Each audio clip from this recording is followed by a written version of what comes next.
Hello everyone, and welcome back for another video. Now, this video I am going to be very particular with my words. I'm going to make sure that I am not offensive because this video is a great teaching tool, SMV, or Sexual Marketplace Value. This young lady is a pure example of a very young woman who feels as though, she's young and she has her whole life ahead of her. There's nothing to think about. I'm young, I've got time to figure everything out. That's the thing about young people. You think about time as this infinite thing when you're in your 20s. It just seems like you're young and you're just starting out. But in reality, you need to be very careful because these years that she's in, her 20s or early mid-20s, she is at a very pivotal point in her life where she can either make the right decisions to put her on course towards marriage and being in a successful relationship, or she can make the wrong decisions and end up single and alone. Again, I'm gonna try my best to not be offensive, but let's go ahead and hear this young lady's story about why she had to break up with her broke boyfriend. Let's get into the story time. And I think this is very good to tell because we really be out here dating broke niggas and it's not fun and it's upsetting me and my homegirl. So I'm gonna just tell y'all what's tea. So y'all, my ex, we broke up like over a year ago now.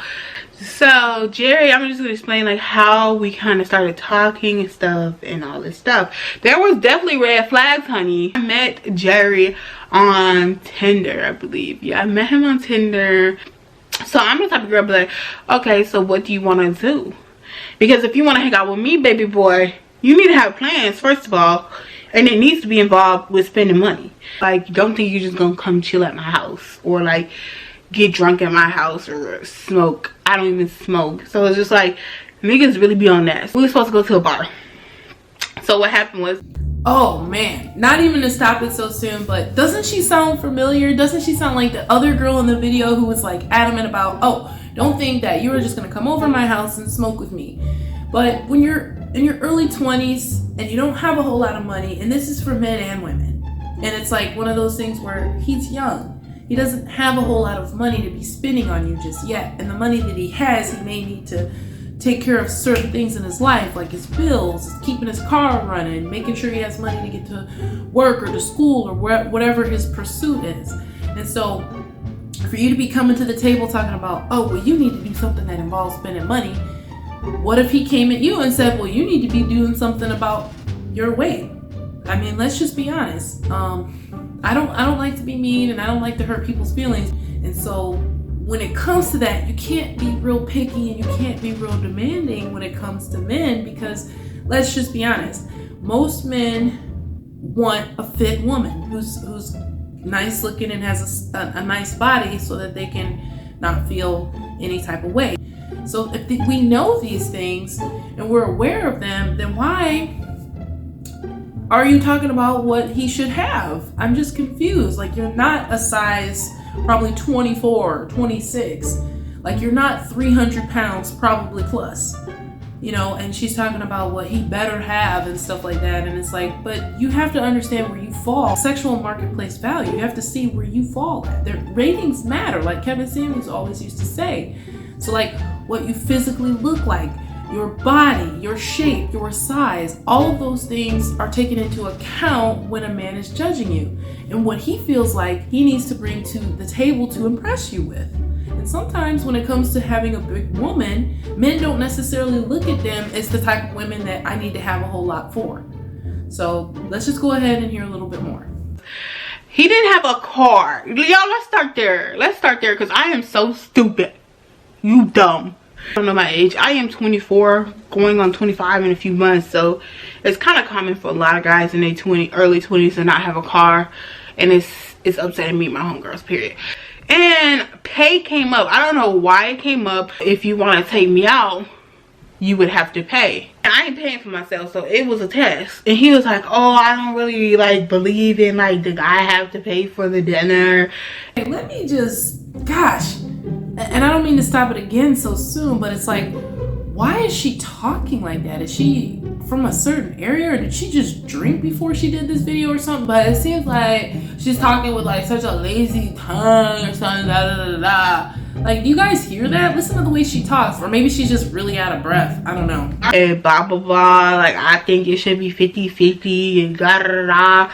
You know, honestly, you at least pay for the first date. Like, that's what you're supposed to do. And I also think, like, when men should pay for majority of the dates. I'm sorry. Anyways, we had this whole debate and he pretty much said, like, okay, I'm gonna pay for you. As you should, unless you don't want to see me. Period. He asked me if I could pick him up. Honestly, like, if you don't have a car, that's not a problem, but you need to get yourself where you need to be. I'm sorry, y'all. Let me know if I'm stuck up or not, or let me know if I need to give niggas a chance, because I really think I be giving niggas a chance when they don't deserve it. Because first of all, if you don't got a car, you made that sacrifice, right? So you getting on the bus, right? And he was like, so you really want me to take a Uber? He was like, I'm not really trying to like pay for this there, pay for this back, and then pay for your meal. Like, that's a lot. So I already should have saw broke nigga vibes. Like, broke nigga vibes don't even show that shit. Don't show that shit on the first date. Like, if you broke nigga, just fake it on the first date at least. Yeah. So y'all, what happened was he talked me, swindled me in, want to go take me on another date and make it better. See what I mean? And he want to take me on a date and make it better. Like, why the freak is she talking like this? We go to the movies and he proved himself. Like, we talking in the car, we in the movies, we were having a good time. Like, I ain't gonna lie, we was vibing, we had good vibes. Pretty much after that, y'all, we just was seeing each other a lot. We was talking, all like talking for hours and hours and hours a day. And probably after like a month or a month and a half or something, we were already in a relationship. Like, yeah, like a month and a half, we were already in a relationship. A boyfriend, girlfriend, we was already seeing each other all the time, talking all the time on the phone, doing all that, whatever. One day we go to Cheesecake Factory. At this point, we're in a relationship, y'all. So like this is when I found out he was broke. I already knew he was broke a little bit, but I didn't know in the beginning he was broke. I just think he was just a beggar. Like I would say beggar, but like he just wasn't afraid to ask for shit, and that turned me off because I'm an independent woman. Like, I don't ask people for nothing, so that really turned me off. So yeah, first of all, we talked about this before we go to the restaurant. He said, you know, I'm gonna be honest, like, I'm kind of broke right now. Can we just pay for our own separate meals? We can go here, but can we pay for our separate meals? So I come here all the time. Like, this is everyday usual shit. Like, this some usual shit. Like, this ain't no Fogo the Child. This is Cheesecake Factory. Like, this is some usual. It's not a Ruth Chris. Yeah, I got bougie taste, so it's like I go to like Cheesecake Factory or Benihana's on a normal day. Like, yeah, we're having a good dinner or whatever. Yeah, so the check comes, right? And she asked together or separate. I said separate. She got me my bill. She gave him his bill. So he put his card in the bill folder or whatever. And he goes to the bathroom. Y'all, this was when it got embarrassing. So he went to the bathroom, she took his card, and she came back. Before he came back from the bathroom, because he was taking mad long in the bathroom, so I'm thinking he planned this shit. So anyway, she came back with the card and she was like, oh, his card didn't go through. It declined. I said, girl, I have my YSL, baby. Why am I on a date with a nigga? Not even date. Why am I in a relationship with a nigga that can't afford a meal at Cheesecake Factory? Like, are you serious? That's embarrassing me. So anyways, he comes back. Hey, you know what?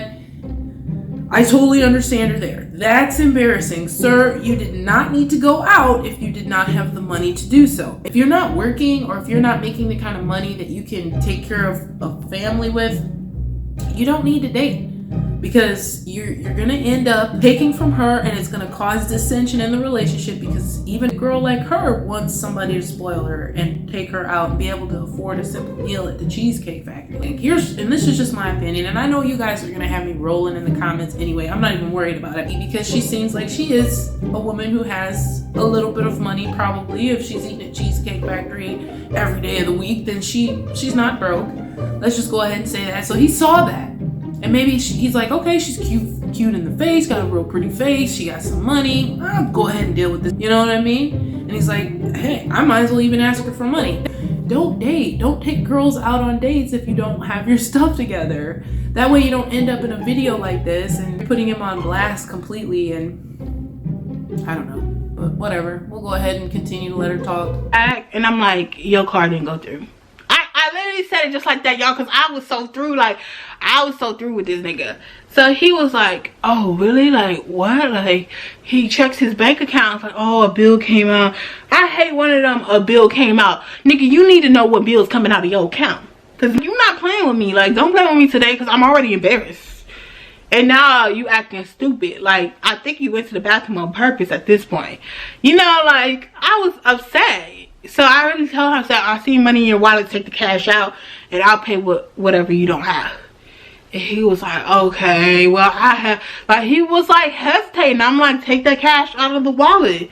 The fuck you think I am? I ain't no sugar mama. The fuck? Y'all don't play with me. So anyway, he took the cash out and I paid the rest, and it was baby money. I think it may be like $16, $17, $20. Not a lot of money, but it was the principle that you embarrassed me. Like, why would you have me in this restaurant and you don't got no money? So anyways, at this point, you know, I'm driving him home. I have a whole attitude, and he's like, oh, like, I can't believe, like, you really mad about that? Like, you really mad about that? Like, are you serious? Like, it was $20. I told him, like, for real, it's not even about the money. It's the fact that you embarrassed me. You left your car. It looked like you did that on purpose or whatever. And he's like, oh, no, I didn't. I didn't on purpose. It looked really bad. I apologize. Da, da, da, da. Blah blah blah, I'm gonna get your money tomorrow, like right away in the morning, which he did do, but he was like giving hella excuses and it was giving me no. But you know, I was like, okay, whatever, you need my money back tomorrow. Maybe I am acting out of character for $20 because you're supposed to be my man, I'm supposed to be your girl. So we make up after that. Y'all know what I mean. Y'all know what I mean by make up after that. It's like every other week it was like, oh, I don't have money for food. Oh, I have the check-ins at the savings. Could I borrow $25? I'll give it to you back this time. Which he always gave me my money back. I ain't gonna lie, I'm not gonna cap.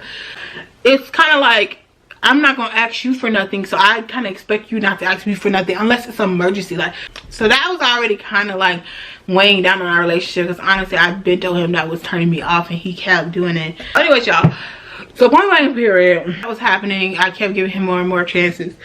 Long story short, I broke up with the nigga because I couldn't trust the nigga. I couldn't trust him. Shit wasn't adding up. And maybe I was making shit up. I don't know. I'm crazy, y'all. I'm crazy. If y'all want a whole story on that, we can go into that. But this is pretty much the whole story about how I dated a broke nigga. And y'all should never do. I do not recommend. Not recommend it at all. Highly not recommend it. I don't know if you caught that last part, but she said that ultimately the reason that we broke up was because I just couldn't trust the nigga. So in other words, it wasn't even the fact that he was broke, which was the whole purpose of this video, to put your broke ex on blast. But the whole reason you're actually doing it is because you're mad that he cheated on you. That's messed up. I'm sorry, that's messed up. Like, not only did you use this girl, you're making her come pick you up for your dates and pay for her own, you know, and probably still having sex and all that. And it's just like, what is the point of having a dude like that in your life, women? I don't know. And I'm not saying that you need a guy to come in and pay your bills. Like, I pay my own bills. Nobody's paying my bills. But the dude that I'm with can afford to pay for his own. And that's the point. So when we come together, we're not going to do anything but make each other better.